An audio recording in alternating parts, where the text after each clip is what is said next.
Eu vou começar com o senhor, senador Eduardo Girão. Seja bem-vindo. O senhor esteve à frente recentemente de uma ação do Senado, que é justamente o órgão do Congresso Nacional que pode, na eventualidade de haver, obviamente, causa, proceder um processo de impeachment contra ministros do Supremo Tribunal Federal. Aliás, é ao Senado, nessa batida do Senado, que candidatos ao Supremo se reportam também para poder chegar à Corte Maior. O senhor convidou vários ministros e esses ministros sequer foram lá, embora o debate tenha ocorrido. Qual a sua opinião sobre o STF nesse momento, senador? Bem-vindo, boa tarde ao senhor.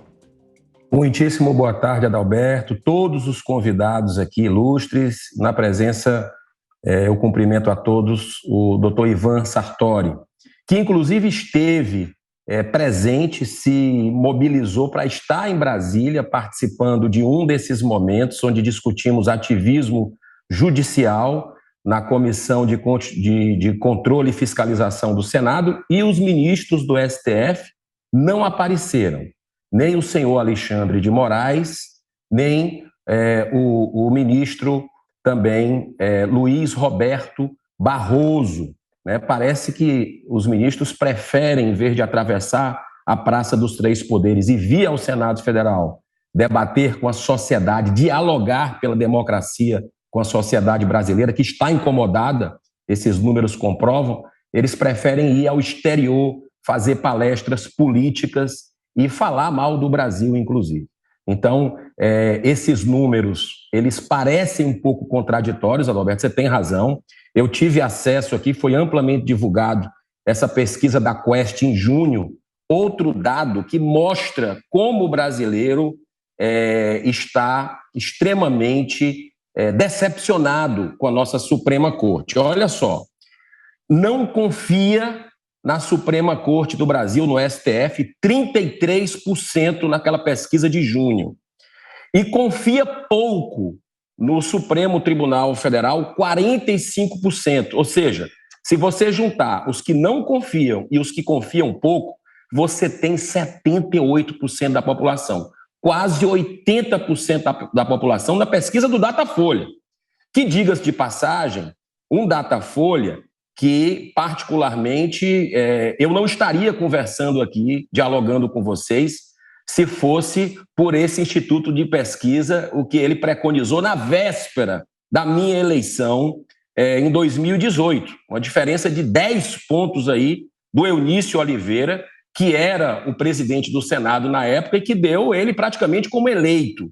Então, para você ver como o povo brasileiro está incomodado. Eu sou um parlamentar que ando nas ruas, que vou nas praças, que vou também nos comércios, e eu encontro gente contra o governo, a favor do governo, pessoas de direita, de esquerda e de centro, que dizem que o Supremo Tribunal Federal é uma vergonha. Então, esse é o sentimento que eu acredito da maioria do povo brasileiro. Doutor Ivan Sartori, seja bem-vindo, boa tarde ao senhor. Qual a sua opinião sobre o Supremo Tribunal Federal? O senhor que também esteve nessa audiência do Senado e viu que, por exemplo, 2 ministros convidados formalmente sequer responderam e muito menos apareceram. O que não faz muito sentido. O Senado é a casa pela qual eles se reportam antes, ainda candidatos a uma vaga no Supremo, para poderem chegar lá. Qual a sua opinião sobre o Supremo hoje? Levando-se em conta, claro, esse histórico recente de decisões, muitas extremamente polêmicas por parte dos ministros. Doutor Sartori, seja bem-vindo. Alberto, um abraço, satisfação grande estar aqui na Jovem Pan, cumprimentar o nosso querido senador Girão, cumprimentar o nosso promotor de justiça, já nos debatemos aí. Girão tem feito um trabalho excelente, fez aquela audiência pública com uma coragem incrível, um homem que é ligado ao povo, que pensa no povo. Cumprimentar todos, o nosso querido também, convidado, outro, com muito respeito. Bom, o que eu penso é o seguinte, o que eu penso é que com essas decisões, o Supremo avançando aí no Executivo, nas atribuições do Executivo, e com decisões que implicam censura, né, implicam restrição na liberdade de expressão, evidentemente que o brasileiro não pode estar de acordo, né, com essa orientação da Suprema Corte. Nós temos aí debatido bastante, estudado bastante. Nós aqui não é nada pessoal, nada contra nenhum dos ministros, mas me parece que eles estão muito distantes da sociedade. Era necessário que se aproximassem um pouco mais da sociedade, entendesse mais os anseios da sociedade, porque, inclusive, nós estamos vendo aí um ativismo até político, né? Já vista a descondenação do presidente e ex-presidiário Lula, que realmente teria sido condenado e foi condenado efetivamente por juízes de primeiro grau, o Tribunal de Justiça, Tribunal Regional Federal, Superior Tribunal de Justiça e alguns habeas corpus que passaram lá pelo Supremo, alguns ministros também mantiveram as decisões dos tribunais inferiores. Então, de repente, num embargos de declaração, num habeas corpus, no estertor, né, da última recaída aí da situação, vem o ministro e absolve e descondena o Lula. Isso para que ele possa se habilitar a um pleito eleitoral como presidente. Então, para mim, foi uma situação bem constrangedora e eu fico consternado que o Supremo não esteja seguindo efetivamente a nossa Constituição. Ali nós temos já súmulas vinculantes, isso já se apresentava antes no ativismo, um ativismo judicial que, quando moderado, é até aceitável nos termos dos artigos 4º e 5º da Lei de Introdução às Normas de Direito Brasileiro, interesse social, analogia, princípios gerais de direito, etc. Mas quando a coisa vai começando a crescer e se tornando parcial e um ativismo político que a gente está presenciando aí nós não podemos efetivamente estar de acordo realmente. Doutor, eu já vou voltar nessa questão aí do ativismo político. Deixa eu ouvir aqui também a opinião do Cléver Vasconcelos. Cléver, seja bem-vindo. Qual é a sua opinião sobre essa atuação recente do Supremo? E, claro, se as pessoas podem aprovar ou reprovar o trabalho dos ministros do Supremo Tribunal Federal? Boa tarde, Piotr. É uma satisfação estar aqui com você novamente. Quero parabenizar aqui o senador Eduardo Girão. Eu tenho muito respeito pelo Ceará, sou filho de cearense. Então, boa tarde, meu amigo Ivan Sartori e doutor Fabrício. Olha, a questão é a seguinte. Eu vi na pesquisa que a maioria desconhece o que o Supremo faz. O grande problema é o seguinte, Piotr e meus colegas. O Supremo julgou, no ano de 2021, 98.395 processos. Isso é inimaginável. Uma corte julgar em um ano quase 100 mil processos. Só um critério, vou fazer uma comparação com 6 países aqui. Estados Unidos, Suprema Corte Norte-Americana julgou 5 mil processos ano passado. 5 mil. Alemanha, 6 mil. França, 156 processos. Israel, 1.800. Índia, que tem quase 1,5 bilhão de pessoas. Menos que o Brasil, 82 mil processos. E Itália, 276 processos. O que acontece é o seguinte, o Supremo Tribunal Federal foi criado com a concepção de guardar a Constituição, ou seja, julgar eminentemente ações diretas de inconstitucionalidade, controlar a constitucionalidade. Só que hoje, o Supremo Tribunal Federal, ele é um tribunal recursal, ele julga recursos extraordinários. Então, isso é inimaginável. Fazendo uma conta aqui, Piotr, são 300 decisões por dia. Se nós dividirmos pelos números dos ministros, que são 11, cada ministro dá 27 decisões por dia, mas, contando sábado e domingo.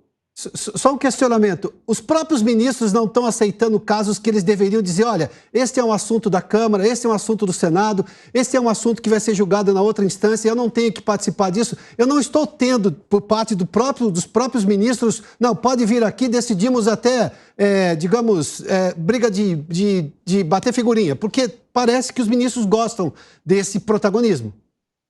Piotr, veja bem, recentemente o Congresso Nacional aprovou a repercussão geral. Repercussão geral é um instituto que inibe a possibilidade de todos os casos serem levados ao Supremo. Ainda assim, com esse instrumento inibitório, a quantidade de processo é enorme. Então, o que a gente precisa fazer urgente é uma alteração quanto à questão do Supremo, retirando-lhe a vocação recursal, que o Supremo só julgue ações diretas e determinadas ações. Agora, isso é um trabalho que precisa, senador Eduardo Girão, ser discutido no Senado também, a ponto que o Supremo cumpra o seu papel como corte constitucional, não como corte recursal. O STJ podia, enfim, ser a instância última em matéria recursal. É uma questão de inteligência do ponto de vista estratégico do Supremo para que ele não se desgaste perante a sociedade nos termos de, enfim, agradar ou desagradar alguém, porque todo juiz agrada e desagrada alguém. Isso é natural. Claro, é natural de uma decisão. Doutor Clever, já volto ao senhor também. Antes, Fabrício, bem-vindo, mas me permita só mostrar um dado aqui que mostra como que as coisas estão, digamos, desbalanceadas dentro da corte. Felipe, me dá uma outra tela aqui, porque nós temos aqui este caso do ICMS, por exemplo. Foi decidido no Congresso Nacional. Vale só lembrar isso, tá? Foi uma decisão do Congresso Nacional, foi uma PEC, uma proposta de emenda à Constituição, que decidiu, por exemplo, considerar combustíveis, o caso do combustível talvez seja o mais importante, um item essencial. Portanto, uma redução do ICMS, da alíquota. Eu peguei só esses 2 estados aqui que foram beneficiados por decisão do Supremo Tribunal Federal, que eles vão poder já compensar uma suposta queda de arrecadação, porque eles também não mostraram os números, obviamente, pedindo ao governo federal. E a forma é pagar menos a dívida que eles têm com o governo federal. Mas vamos lá. Pegando semestre com semestre. O primeiro semestre desse ano, o segundo semestre e o primeiro semestre do ano passado. Se eu pegar, por exemplo, o estado de Alagoas, um dos estados beneficiados, ele teve 2 bilhões 540 milhões de arrecadação do ICMS. Isso no primeiro semestre do ano passado. Este ano, para você ter uma ideia, teve um salto de 17,9%. Chegou a 3 bilhões. Se eu pegar o Maranhão, por exemplo, que foi quem começou essa onda, 5,17 bilhões no ano passado. Agora, 6 bilhões e 320 milhões de reais de arrecadação com ICMS. É um aumento de 22%. Claro que eu tenho ainda o segundo semestre, agora que está valendo essa redução do ICMS, mas enfim, eu tenho que levar em conta que o histórico dos estados era de uma arrecadação muito superior ao que eles tinham tido no ano passado. O que, por exemplo, repasses são normalmente percentuais, o que também coloca por terra aquele argumento de que vão repassar menos dinheiro para a educação. No primeiro semestre não arrecadaram, não repassaram menos, não repassaram mais, visto que é um percentual. Doutor Fabrício Pieroni, seja bem-vindo mais uma vez. Deixa eu lhe fazer uma pergunta objetiva agora. O ministro Alexandre de Moraes e também o presidente da Corte deram decisões, inclusive, que incluem também os estados de Piauí e São Paulo. Só que tem, por outro lado, o ministro Gilmar Mendes, que criou uma comissão interna para discutir com os governos estaduais e o governo federal a forma como seria, digamos, essa compensação, ou seja, para tentar pacificar essa situação. Decisões liminares agora de outros ministros passam por cima de uma tentativa de conciliação que tem ali o ministro Gilmar Mendes. Faz sentido isso na opinião do senhor? Boa tarde, Piotto, boa tarde, doutor Sartori, senador Girão, o professor Clever Vasconcelos. É um prazer estar aqui. Primeiro, a questão do Supremo Tribunal Federal, eu acho que eu vou muito na linha do que o professor Clever falou agora há pouco, né? É importante saber qual é a função do Supremo Tribunal Federal. E muito dessa rejeição da população, e isso não vem desse ano, nos últimos anos, todas as pesquisas, sempre o Supremo Tribunal Federal não é um tribunal, assim, digamos, não é um poder querido pela população brasileira, mas a função do Supremo Tribunal Federal não é a de agradar a população brasileira, né? Não é uma corte eleita e nem deveria ser, né? Não é assim em nenhum país do mundo, democrático do mundo. Então, nós precisamos saber que ele tem uma função política, sim. Os ministros são nomeados, indicados pelo presidente da República, passam pelo Senado Federal, mas depois disso, por conta da própria vitaliciedade, eles têm a garantia de desagradar, né, de poder desagradar, inclusive, aquele que o indicou. Nesse caso específico, e eu vou responder a pergunta que me foi feita com relação ao ICMS, é um caso que, inclusive, envolve o Estado de São Paulo, e a Procuradoria do Estado de São Paulo foi a que ingressou com a ação agora, nesse final de semana, em prol do Estado de São Paulo. Ali é uma garantia, e foi esse o argumento que foi aceito pelo ministro Alexandre de Moraes, foi uma garantia do próprio Pacto Federativo.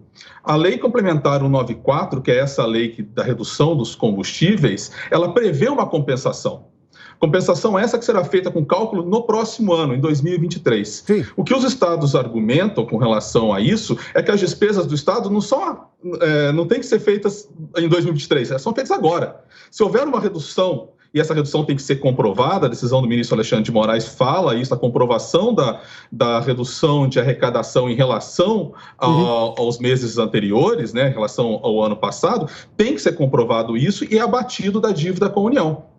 Então, o que se garantiu nesse momento aí é o próprio Pacto Federativo, que é uma cláusula pétrea da Constituição Federal. Nesse caso específico, o que o ministro Alexandre de Moraes, embora tenha sido aprovada uma lei nesse sentido, e a Lei Complementar 194, ela, de fato, ela garante essa compensação, mas o que ele disse é o seguinte: essa compensação tem que ser feita agora, porque as despesas do Estado com saúde, educação, segurança e tudo mais, elas são feitas dia a dia. Né? Então, essa decisão provavelmente, inclusive, será replicada para os demais estados. Tá. Só que tem uma questão. A pergunta que a gente fez, e eu tenho percepção que as pessoas compreenderam, é sobre se elas acham que o Supremo Tribunal Federal, quando elas aprovam ou desaprovam, não é uma decisão. É se está sob a lei e sob o interesse público, que daí, convenhamos, dentro da República, o interesse público precisa estar sempre em primeiro lugar. É a mesma pergunta que se faria para o Executivo e Legislativo. E não quer dizer que um senador reprovado pela opinião pública não se reeleja. Não quer dizer, porque isso são momentos do Congresso Nacional. Mas vamos lá, vamos especificamente sobre esse tema, era a questão da aprovação. E aí a gente está vendo se não há exageros do Supremo Tribunal Federal, e esse é o tema que nós estamos discutindo aqui. Senador Eduardo Girão, eu fiz esse questionamento sobre o ICMS porque, peraí, se eu tenho um ministro que está fazendo uma reunião para buscar um acordo entre os estados que reclamam e o governo federal, que tem agora também, por força da Constituição, nessa PEC que foi aprovada, a redução do ICMS, aí vem outros ministros que vão lá e dão decisões liminares. Por falar em decisão liminar, aquela do Ferrogrão, por exemplo, está desde março do ano passado. Decisão liminar não tem que ser mais urgente? Por que eu tomo uma decisão liminar e paro o país numa decisão? Que pode ser sim ou não, mas alguma decisão precisa ocorrer. O que a gente tem hoje é uma formação de insegurança jurídica por parte do Supremo. Neste caso, o ICMS, por exemplo. Senador? Perfeito, Piotr. Eu quero primeiramente lhe parabenizar pelo nível dos convidados que estão aqui, né? E como foi bem colocado, e fica muito claro a divergência de algumas opiniões, respeitosamente. O doutor Fabrício me permita, eu acho que o Supremo, os ministros não teriam que ter posição nenhuma política, é um grande equívoco, muitas vezes eles legislam em nosso lugar, nós fomos eleitos para isso, né, pela sociedade, muitas vezes eles mandam no país como hoje está acontecendo. Hoje eles estão mandando e desmandando no país, e eu acho que o senhor fala que não é de hoje que existe esse descontentamento, mas nos últimos meses, nos últimos anos, agravou muito, porque as decisões que são esdrúxulas, muitas vezes, você pegar uma lava-jato que foi devastada, principalmente pelo Supremo Tribunal Federal, um patrimônio do povo brasileiro, que foi essa operação, você pegar aí essa questão como colocou o doutor Ivan Sartori, de um ex-presidente que foi condenado aí em 3 instâncias confirmadas, dezenas de juízes, aí o ministro muda e livra, né, passando a mão na cabeça aí da impunidade, dando uma péssima demonstração para a nossa juventude. Então, assim, tudo isso, Piotr, eu acho que o Senado ele é conivente, né?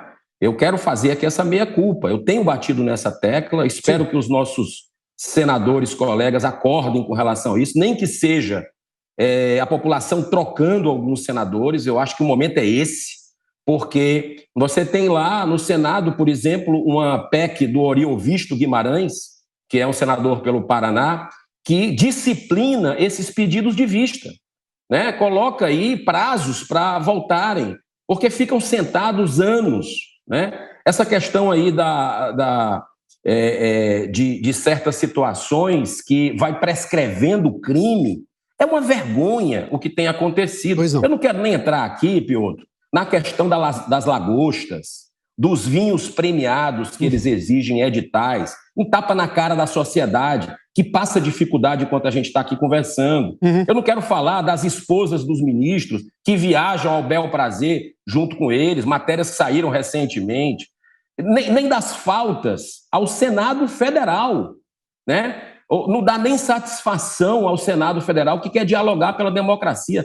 Eles são os primeiros a rasgar a nossa Constituição. Então, essa questão do ICMS, que o povo brasileiro está comemorando poucas vitórias que a gente tem tido, mas essa aí, o preço está caindo em todo o Brasil. Aí vem interferir diretamente numa situação dessa. Política. É política. Hoje o Supremo Tribunal Federal parece o maior partido de oposição que o Brasil tem. E isso não é correto e o Senado precisa agir o quanto antes. Doutor Clévis Vasconcelos, eu volto com o senhor. Esse ativismo político, o senhor vê dessa maneira também? Ou esse exagero, até por julgar tanta coisa, como o senhor fez menção há pouco aqui, há um excesso por parte do comportamento dos ministros? Vamos lá, Piotr.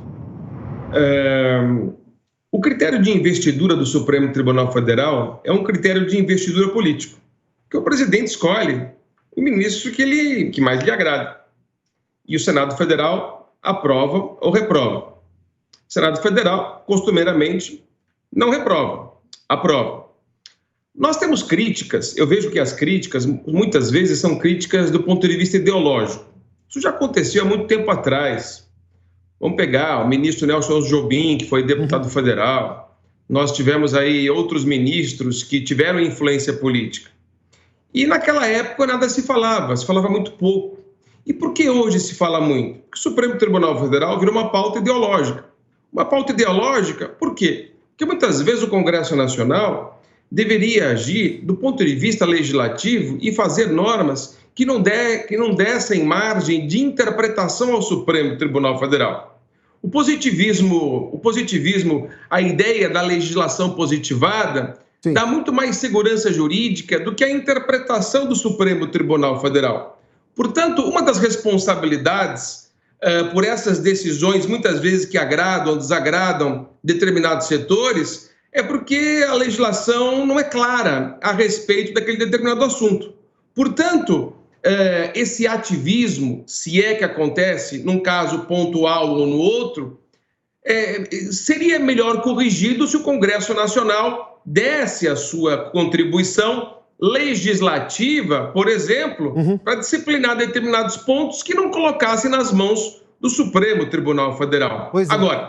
Agora, todo presidente da República critica o Supremo Tribunal Federal.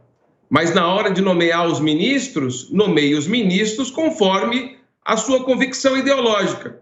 E também não oferecem propostas de emenda à Constituição para alterar o critério de investidura dos ministros. Então, todo mundo critica, quer um Supremo para si, mas não toma atitudes positivas no sentido de, por exemplo, alterar o critério de investidura. Ou seja, a crítica é uma retórica que reverbera nos setores ideológicos, agradando ou desagradando determinados eleitores. E, do ponto de vista político, às vésperas da eleição, se tira proveito disso. Doutor Fabrício, eu não vou deixar o senhor por último agora, depois quero ouvir também o doutor Ivan Sartori. Na sua opinião, porque eu posso lhe contar na experiência do dia a dia de cobrir política, eu já vi ministro do Supremo não aceitar pedido de liminar por parlamentar, dizendo que esse era um assunto interna corporis, para usar o bom latim. Era assunto do Congresso e ele não ia dar opinião e rejeitava receber aquela demanda por parte de um parlamentar que se via, digamos, prejudicado numa votação do Congresso Nacional. Não tem também um excesso de protagonismo por parte dos ministros do Supremo? Em que pese a questão política que o senhor mencionou, ou seja, a origem política da indicação dele ao Supremo? Eu concordo sim. Eu acho que era a questão da teoria da interna corporis para o Supremo assumir uma postura em determinado assunto, deve ser, sem dúvida nenhuma, mais bem estruturada, né? É uma questão em que um ministro, em determinado momento, aceita ou não decidir sobre aquele assunto que diz respeito, geralmente, né, a algo interno das casas legislativas, né? Mas não é necessariamente esses todos os casos, né? Muitas vezes o que chamamos de ativismo judicial é apenas o exercício da função contramajoritária do Supremo Tribunal Federal, né? Que tem essa função mesmo de freio constitucional, de derrubar as decisões de outros poderes em nome dos valores e dos princípios constitucionais.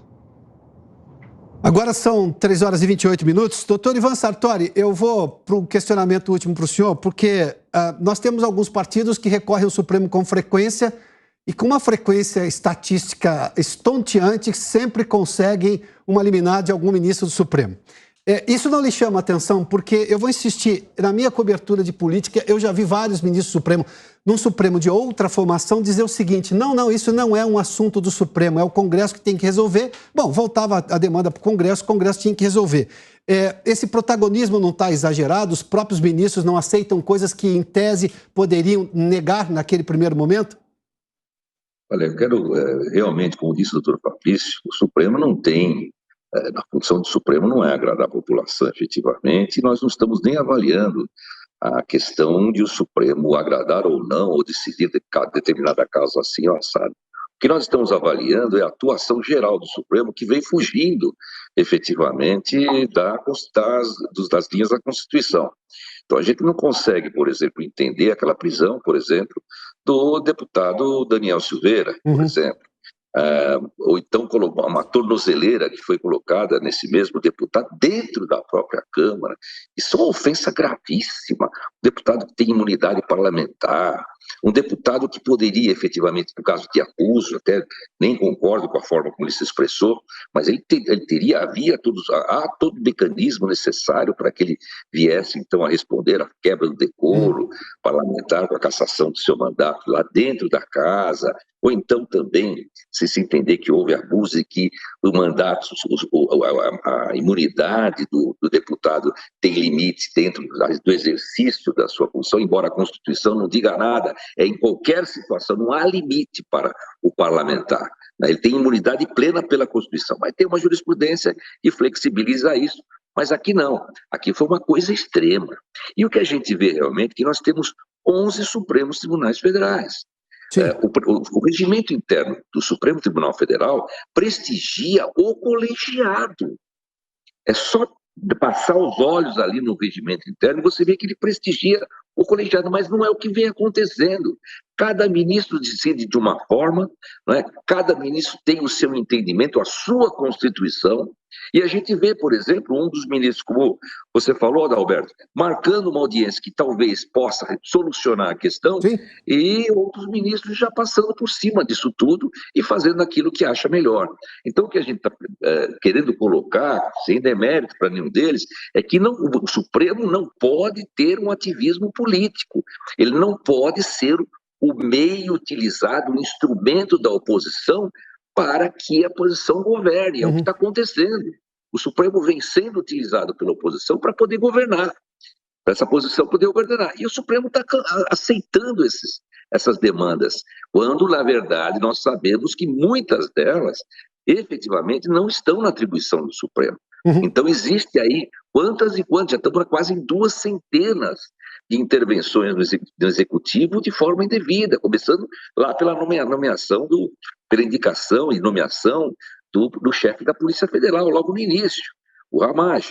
Então, nós não podemos concordar com isso. O Supremo tem que seguir as linhas que foram traçadas pelos nossos constituintes. Ele não pode, efetivamente, ultrapassar esses ditames constitucionais, cláusulas pétreas, e desrespeitar, por exemplo, a independência e a autonomia dos poderes. Agora, o Supremo tem que entender que o colegiado é que vale. Uma questão sensível tem que ser decidida pelo colegiado e não mais isoladamente, que dá uma liminar e depois o processo fica ali caminhando como se não tivesse mais uma decisão final necessária. É lamentável que isso aconteça e a gente tem que efetivamente dizer o que é verdade. É isso que está acontecendo. Senhores, eu preciso dizer que a audiência está alta e nós estamos tratando do Supremo Tribunal Federal, o que muito se deve à explanação de cada um dos senhores. Eu vou lhes lançar um desafio, porque o tempo está curto agora. Em 30 segundos, na opinião de cada um dos senhores, qual é a primeira medida que tomariam para, digamos, melhorar o Supremo Tribunal Federal, visto que há uma desaprovação gigantesca por parte da população? Doutor Sartori, eu começo com o senhor, por gentileza. 30 segundos, o senhor consegue me fazer essa gentileza? Rapidamente, eu estou aí com uma proposta, uma proposta que nós queremos lançar aí, inclusive, se for o caso de até eu conseguir lograr êxito na minha candidatura, pré-candidatura, eu acho que o Supremo tem que ter um mandato de 8 anos. O ministro do Supremo tem que ter um mandato de 8 anos. Como o senador, ele pode perfeitamente exercer as suas funções com muita liberdade, com muita independência, mas com esse limite do mandato de 8 anos, porque ele vai ter que terminar e concluir, procurar concluir a situação ali, os processos, dentro desse mandato. É a primeira. Segundo, nós temos que restringir realmente os casos que chegam ao Supremo. Tem que ser uma corte exclusivamente constitucional e com essa Constituição analógica que a gente tem, evidentemente, nós vamos ter que ver como que nós vamos fazer isso em poucas palavras. Doutor Fabrício Pieroni, 30 segundos. O que é preciso fazer, na sua opinião, a primeira medida para melhorar o Supremo? Vamos lá, eu concordo com relação a restringir o acesso ao Supremo Tribunal Federal e transformá-lo de fato numa corte constitucional. Estou plenamente de acordo com o desembargador Sartori. E também eu acho que uma outra medida importante é a restrição das liminares, né? Que a liminar seja dada principalmente em ações diretas de constitucionalidade e seja referendada imediatamente para o plenário do Supremo Tribunal Federal. Doutor Cléber Vasconcelos, a mesma pergunta. O que é preciso fazer, na sua opinião, a primeira medida para melhorar o Supremo? Isso, tornar mais efetivo o artigo 97 da Constituição, a chamada cláusula de reserva de plenário, ou seja, permitir que as liminares monocráticas só sejam dadas em período de recesso, janeiro e julho. Fora desse período, as questões liminares devam passar obrigatoriamente pela cláusula de reserva de plenário. Isso é um ponto muito importante. Essa cláusula está escrita na Constituição e não tem sido valorizada. Eu vou repetir, artigo 97 da Constituição. Dar efetividade a ele. Segundo ponto, critério de investidura. Uma investidura mais técnica, com membros da magistratura, do Ministério Público, das procuradorias, defensorias, para que se evitem nomeações políticas ao Supremo Tribunal Federal. O Supremo Tribunal Federal tem que ser técnico, proveniente das carreiras jurídicas. Valorizar a magistratura, o Ministério Público, defensorias e procuradorias. Pois não. Pois não, doutor Cléber. Senador Eduardo Girão, termino com o senhor. Em 30 segundos, qual é a primeira medida que o senhor acredita que deva ser tomada para melhorar o Supremo Tribunal Federal deste país? Além de tudo que os nobres colegas colocaram, que eu referendo essas medidas todas, acredito que nós precisamos também, imediatamente no Congresso Nacional, votar o fim do foro privilegiado.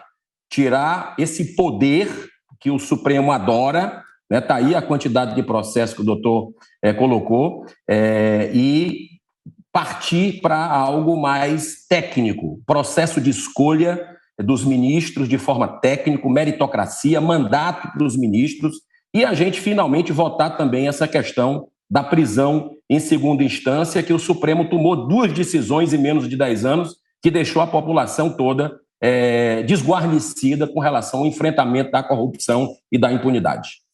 Senhores, muitíssimo obrigado pela participação nesse debate extremamente qualificado. Eu vou de novo usar essa expressão. Colocamos a discussão sobre o Supremo na prateleira de cima e devo isso aos senhores. Muito obrigado, boa tarde pela participação aqui. Muito obrigado pela participação aqui no debate.